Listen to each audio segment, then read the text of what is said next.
Hello అండి, welcome to my channel. ఈరోజు video వచ్చేసి అందరికీ నచ్చేదండి గోంగూర చట్నీ. ముందుగా నేను కొన్ని మిర్చి తీసుకొని ఇలా తుంచి స్టవ్ వెలిగించి ప్యాన్ పెట్టేసి ఇలా వేసుకుని వేయించుకున్నాను. ఆయిల్ వేసుకోవాలి. ఇలా ఆయిల్ వేసుకొని జీలకర్ర ధనియాలు వేసి మీడియం ఫ్లేమ్లో పెట్టి వేయించుకోవాలి.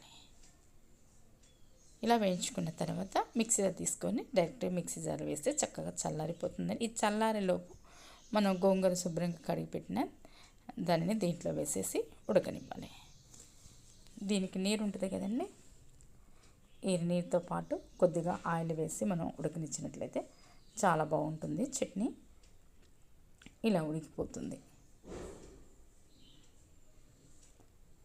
ఇలా ఉడికిపోతున్న తర్వాత మనం ముందుగా మిక్సీ జార్లో వేసుకున్న ఎండుమిర్చి చల్లారిపోయింది, తగిన సాల్ట్ వేసుకొని మిక్సీ పట్టుకోవాలి. ఉడికిపోయిన దాంట్లో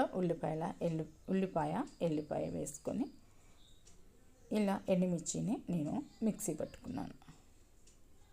మిక్సీ పట్టుకున్న తర్వాత ఉడికించిన గోంగూరను కూడా వేసుకొని ఎల్లిపాయలు చూపించిన విధంగా ఎల్లిపాయలు వేసి మిక్సీ పట్టుకోవాలి.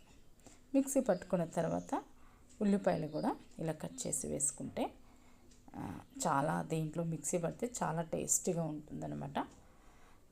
ముక్కలుగా కట్ చేసుకోవచ్చు, ఇలా అయితే ఇంకా టేస్ట్గా ఉంటుంది. ఒకసారి మీరు ఇలా ట్రై చేయండి.